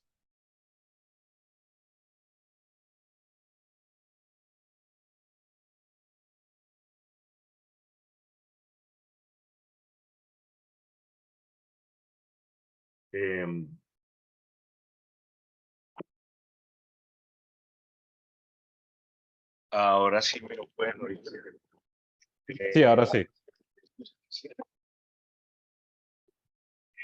Muchas gracias también a Andrés y perdón, a Germán y a Andri por sus palabras. Ya había tenido la oportunidad de oír a Germán y compartir algunos temas con Germán. Pero quisiera hacer también un comentario en relación con un tema que dijo Sandra, pero en relación con los temas que han mencionado los dos para el área donde trabajo, que es el área de, pues, particularmente en el tema del derecho y de la investigación en derecho, porque el tema de ciencia política se sale de ahí. Y es lo siguiente, nosotros como abogados siempre hemos trabajado alrededor particularmente la idea de que el derecho se nutre a sí mismo y eso es algo que está muy concatenado a una idea de la práctica jurídica del siglo XIX. Entonces, casi todas nuestras investigaciones suelen girar en función, voy a llamarlo así, yo creo que me entienden, en función de investigaciones de libro, o sea, de revisión documental, de textos documentales, de lo que, por ejemplo, Germán escribe, de lo que yo escribo, de lo que escribe otro, muchas veces además sin interconexión, porque son diálogos cerrados. Y en ese orden, o sea, no son diálogos cerrados, escúchenme, no hay diálogo, a veces hay respuesta escrita, pero eso es algo muy eventual. Entonces, bajo ese contexto, la idea que tenemos que trabajar en la Facultad de Ciencias Jurídicas, insisto, el tema de ciencias políticas, no. El ejemplo es esa gran investigación en donde se encuentra el manual de ciencia política también asociado. Es cómo salimos de una investigación exclusivamente que gira alrededor de unas fuentes formales, como puede ser la ley, la interpretación de la ley, o como puede ser la jurisprudencia y la resolución de casos jurisprudenciales hacia las preocupaciones de las comunidades. O sea, yo creo que hay un tema que trabaja Douglas North, que siempre me ha gustado, que es ver cómo se producen los cambios institucionales, y entre esos cambios institucionales está, lógicamente, el tema de la producción de la ley, de la producción de la jurisprudencia, porque pensemos en el tema del ambiente judicial. El ambiente judicial trabaja bajo aspectos que son, llamémoslos, recurrentes para la época, o sea, trabaja bajo algunos contextos paradigmáticos, y las respuestas a veces son no respuestas que consulten las comunidades o que consulten el territorio, que consulten los países, lo que tiene un país, digamos, en su pensamiento y en su forma de obrar, sino son respuestas que han sido recurrentes simplemente porque desde los libros. Uno de los problemas que creo hay más frecuentemente en el campo de lo jurídico es que los marcos teóricos a los que se suelen recurrir son marcos teóricos extranjeros, como que es la idea de que la única fuente de construcción de conocimiento es lo extranjero. Y digamos, ahí, por ejemplo, hay un trabajo muy interesante sobre trasplantes o sobre apropiación de conocimiento de Diego López Medina y de Daniel Bonilla, donde ellos muestran cómo esos marcos teóricos, cuando llegan acá, de todas maneras se transforman porque hay que adecuarlos. Es algo apenas evidente, pero es una adecuación teórica sobre la que a veces trabajamos los investigadores en el derecho, pero, insisto, desde los libros, sin consulta con la comunidad. Entonces, el mapeo no es un mapeo real. Entonces, a mí me parece aquí algo muy interesante, que ayer incluso hablaba con la profesora Erika sobre ese tema, y es cómo acercarnos desde el derecho a las comunidades, ¿no? No simplemente con una entrevista, no simplemente con una encuesta, porque finalmente hay una frontera que los abogados y las abogadas no hemos investigado y que requiere de lo interdisciplinario, y es la frontera de cuál es el derecho que en realidad aplican las comunidades, de cuál es el marco del derecho que realmente conocen las comunidades y a la que se enfrentan las comunidades. Voy a dar un ejemplo muy sencillo. Una de las soluciones que se dio desde el ámbito del derecho de familia, por ejemplo, fue la construcción desde hace ya varios años de comisarías de familia. Y entonces allí en las comisarías de familia, con las uñas, pues hay un trabajo muy grande para las comunidades. Piensen ustedes en el caso de nuestro territorio, en el caso del área metropolitana, para que ustedes se hagan una idea, hay dos grandes comisarías de familia para el caso de Bucaramanga. Una que se encuentra en Morro Rico y otra que se encuentra abajo de la gobernación. Olvido en este momento el nombre del barrio, allá donde queda Bienestar Familiar, ahí al lado hay otra. Y esas dos comisarías de familia atienden todos los problemas de los barrios que van del norte hasta los barrios que quedan antes de el puente, el viaducto que conocemos aquí de cruce. Imagínense toda esa, dos pequeñas comisarías de familia atendiendo toda esa zona. Luego ahí ya tenemos un tema muy interesante, por ejemplo, que es cuál es la percepción que tienen. Pensémoslo solamente en los usuarios, o sea, las familias que sufren de violencia intrafamiliar, etcétera, pero además, pues, cuál es el grado o el alcance o las herramientas que tiene un comisario o una comisaria de familia o un psicólogo o una psicóloga que trabaja con ellos para tratar de atender problemas tan graves, cuando además muchos de esos problemas, al estar siendo manejados probablemente bien, supongámoslo así, se ven trasvasados por la acción de la fiscalía, por ejemplo, en temas de violencia intrafamiliar, que tiene unas políticas y unas formas de acción completamente distintas. Listo. Entonces, ¿cuáles son las comunidades que más llegan? ¿Qué es lo que piensan las comunidades? De hecho, estamos pensando en los problemas ya causados, ¿no? O sea, cuáles son los esquemas de prevención, etcétera. Entonces, a veces las preocupaciones del derecho se quedan simplemente ahí como en ese tema libresco de miremos qué es lo que hace la comisaría de familia, cuáles son las acciones y revisemos 4, 5, 6 casos, pero se pierde pues toda una acción que puede estar beneficiando a una comunidad que en ese sentido supone estar ahí en la comunidad, una Vale. presencia. Perdón, Carlos. Te dejo hasta ahí porque tengo Sí, sí, también a Lida tranquilo, tranquilo. y quiero pues que Gracias. también, entonces escuchamos a Lida y entonces después le damos paso a Germán y a Andrés. Lida, ¿te escuchamos? Bueno, no puedo activar la cámara, no sé por qué, pero aquí estoy. Dale, tranquila. Me pareció y me ha parecido muy interesante lo que están planteando. De hecho, también, así como lo mencionó, bueno, una de las profesoras también como emoción, ¿no? Es un ejercicio que se da institucional. Yo suelo decir que la universidad está dialogando entre las áreas que estábamos completamente separadas con temas y con posturas pues, y miradas también, por supuesto, muy interesantes. Yo estoy en el área de administración, en el área de economía y negocios, en la Facultad de Economía y Negocios, y trabajo en el tema del turismo. Y la verdad, todo lo que veo, el turismo como fenómeno, pues es un fenómeno interpluri, transdisciplinar. Cada vez que yo desde nuestra área, desde muy el trabajo territorial, porque turismo es un fenómeno, pues dice uno que traspasa fronteras y se debe pensar territorialmente, y es una apuesta y una esperanza también para, digamos, para indicadores de todo tipo, de toda naturaleza, ambientales, sociales, económicos, etcétera, y se ve en trabajos con comunidad, digamos, tanta expectativa y tantas áreas de acción en las que podríamos trabajar resolviendo problemas que realmente generen, no sé, un impacto y un cambio, una transformación desde múltiples áreas.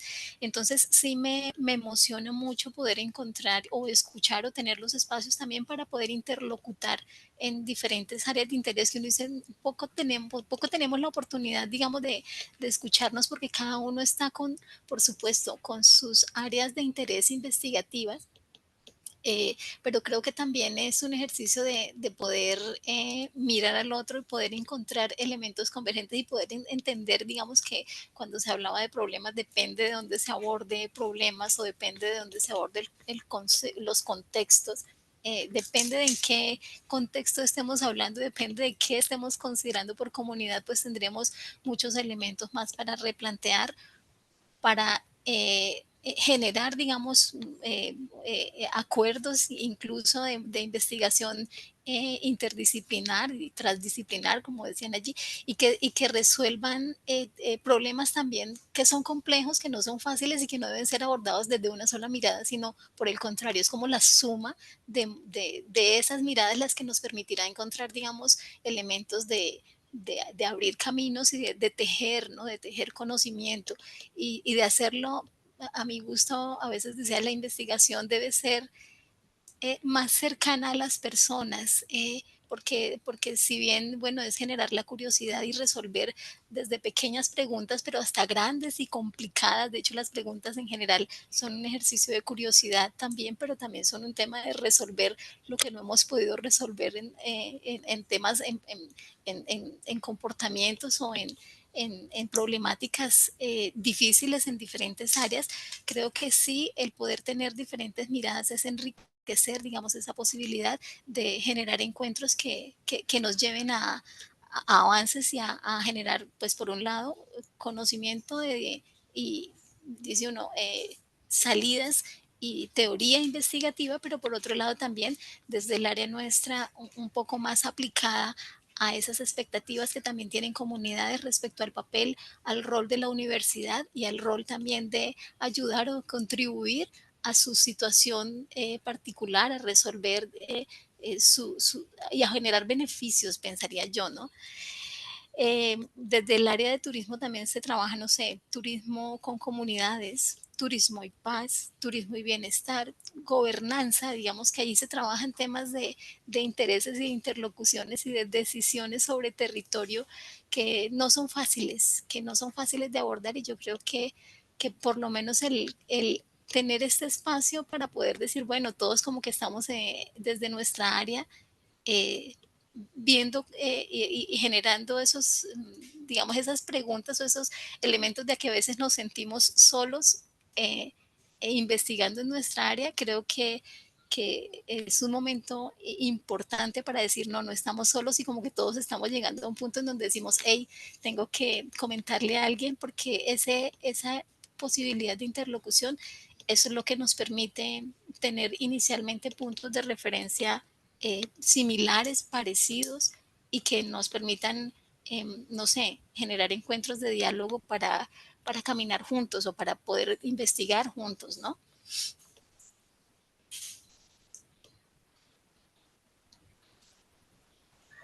Muchas gracias, Lía. La verdad me parece que es muy eh, valioso tu aporte.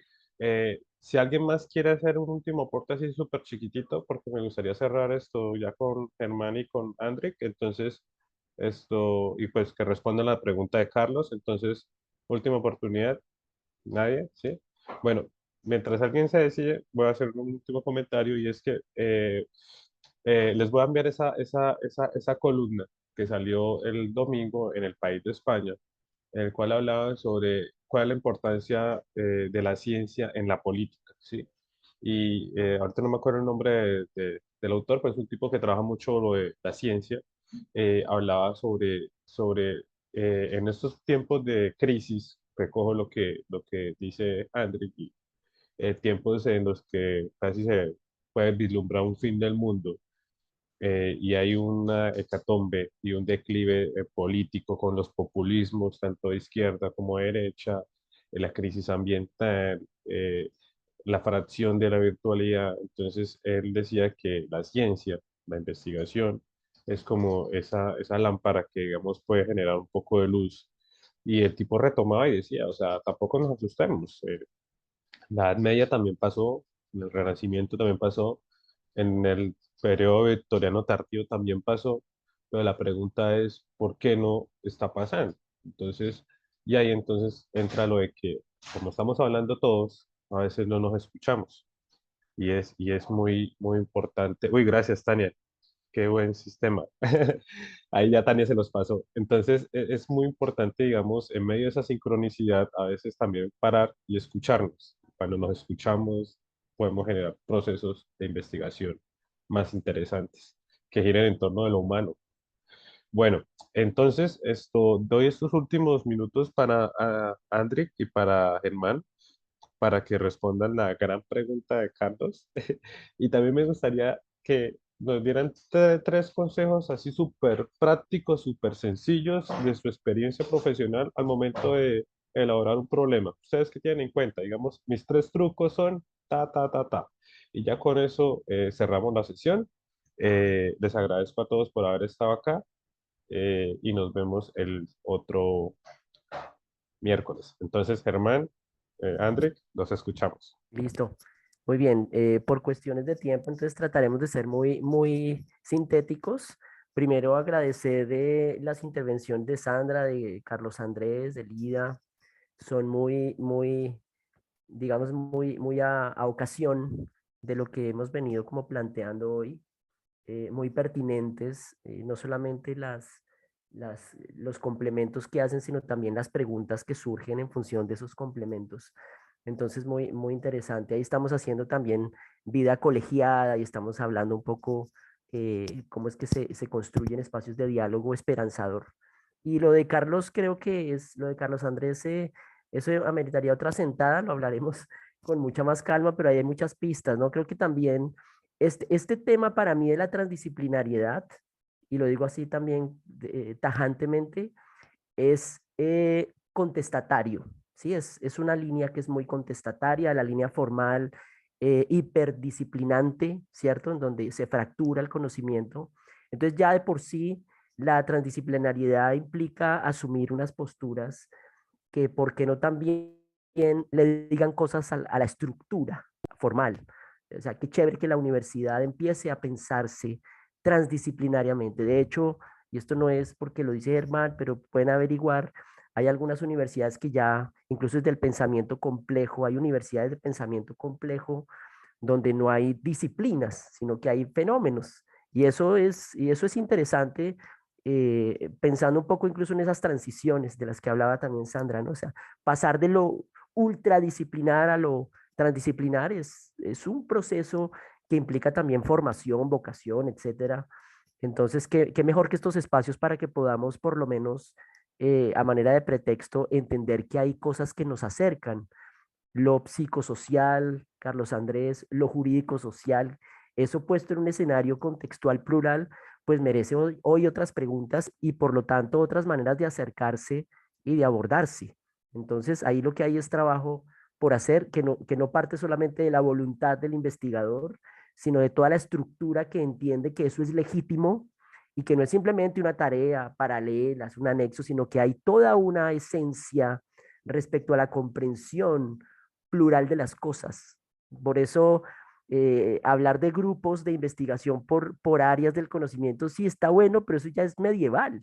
Hay que hablar de líneas que sean transversales y hay que hablar de equipos interdisciplinares y transdisciplinares, no el grupito de arquitectura, el grupito de diseño, el grupito de derecho, sino hay que hablar pensando que esas líneas son las que dan cuenta de los fenómenos y de los asuntos que merecen toda nuestra atención. Y pues ahí están un poco las claves, Andrés. Hay que datearse mucho, hay que documentarse mucho, pero hay que arriesgarse también a ese proceso como de construcción de confianza con las comunidades, un poco para contrastar ese dateo y hacerlo un poco más situado. Y creo que ahí, a partir de esa confianza que se va creando con las comunidades, usted puede también construir una agenda mucho más emancipada, mucho más humanizada. Creo que la investigación requiere también autocríticamente toda una reflexión respecto a cómo se concibe humanamente. Si hay que humanizar la ciencia, pues este es el momento, no hay otro momento histórico, es este. Entonces tenemos que empezar a pensar en eso. Muchísimas gracias de nuevo a todas y a todos. Gracias, Germán. André, Bueno, muchas gracias. Miren, yo veía varias cosas ahí que me resonaban con el tema de la emoción. Uno el tema de cómo construimos oportunidades humanas y sostenibles más rápido, a una velocidad más alta de la que se van destruyendo las oportunidades, el empleo, y eso es un tema completamente transdisciplinario, es un tema que incluye el rediseño institucional entendido como reglas y normas que median en la interacción entre los seres humanos. Y obviamente, efectivamente, de esto es lo que estamos hablando, toca el tema del diseño y el rediseño institucional, ¿no? Eso ahí es súper, súper importante. Y otra cosa muy importante es que, a pesar de que llevamos 50 años y que estamos más preparados hoy que hace 50 años, también tenemos que tener la conciencia de que lo vamos a ir aprendiendo sobre la marcha. O sea, es decir, ya tenemos la certeza de que lo que hemos venido haciendo no funciona. Entonces, lo que nos tocó es cambiar y decir, me toca sentarme con la comunidad, hacer confianza con la comunidad, hacer confianza con el ciudadano y sentarnos a trabajar los problemas con él. No hay de otra. Y un poco lo que hablabas de los consejos, Andrés, el problema, no formule el problema solo. Siéntese con la comunidad a formular el problema. ¿Sí? Es con ella y más. Y tiene que estar todo el tiempo con la comunidad. O sea, es decir, es que ya no se puede hacer investigación por fuera de la comunidad. Eso también es muy desafiante en una tradición organizacional en donde nos quieren ver sentados allá todos marcando tarjeta y que no quede grabado, no quede nada. Obviamente que vamos a tener que ser investigadores, que vamos a estar metidos en la comunidad. O sea, Yo diría que poco nos van a ver en la universidad, nos van a ver mucho en las comunidades. Y eso se va a ver. Y eso, les parece, o sea, a mí me parece gracioso, pero esas son las primeras cosas que hay que romper. Esas son las primeras cosas que hay que romper. ¿Dónde está el profesor entonces? ¿Qué hace mi profesor? Sobre todo en esta época, eso se vuelve problema en esta época. Cuando uno tendría que decir, venga, mano, él está haciendo lo que tiene que hacer con las comunidades, pensando y haciendo investigación y acción social. Pero no crean, esas son cosas que nos tenemos que todos coger de la mano y empezar a caminarlas y generarnos seguridad entre todos para saber que lo estamos haciendo bien y lo estamos haciendo con confianza y construyendo y aprendiendo haciendo camino, ¿no? Caminante no hay camino, se hace camino al andar. Muchas gracias, muy queridos. Nos vemos en la próxima. No, Andrica, a usted muchas gracias. Ahí está el link de asistencia. Por favor, llenen el formulario. Nos vemos el otro miércoles. Va a ser una charla bastante divertida, bastante productiva. Y pues un placer escucharlos y nos vemos próximamente. Chao. Muchas gracias a todos, a todas. Un Gracias, abrazo. chao, chao. Chao. Gracias, hasta luego.